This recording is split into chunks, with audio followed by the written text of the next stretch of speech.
दी तस्वीर बनाओ।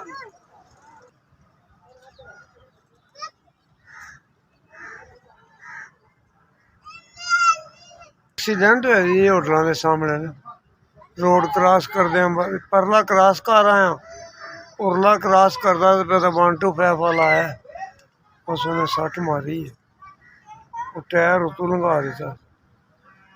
आइए मेरा पुत्र साडा घर वेख लव ते मजबूरी नाल बैठे करदा एक्सीडेंट होया, दिल दी मरीज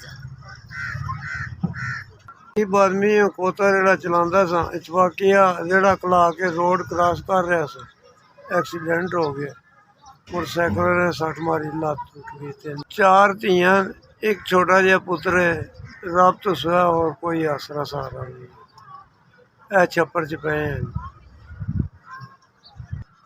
खोता रेड़ा जी वो है बाहर खलोता है, कोई चला नहीं सकता, बच्चा छोटा है वो चलान जो है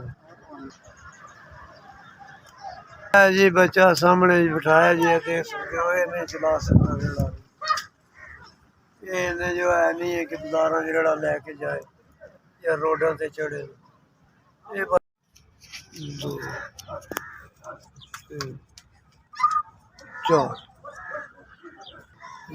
जिन्हें दिते अल्लाह ने सेहत और तंदुरुस्ती देवे, सदा कामयाब रहन, कारोबार में बरकत अदा फरमाए। साड़ी तो मस्कीन दी दुआ है। जिन्हें भी मेरी मदद इमदाद की है, मैं उन्होंने बहुत शुक्रगुजार हाँ। अल्लाह उन्होंने कारोबार तरक्की पावे, अल्लाह उन्होंने बच्चों को तंदुरुस्ती देवे, मेरी बहुत ही हेल्प की ने।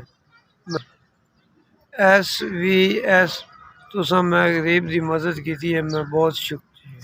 तुसा मेरे तक 4000 रुपया पहुँचाया, मैं बहुत शुक्रगुजार हाँ तुहाडे बच्चों का भी।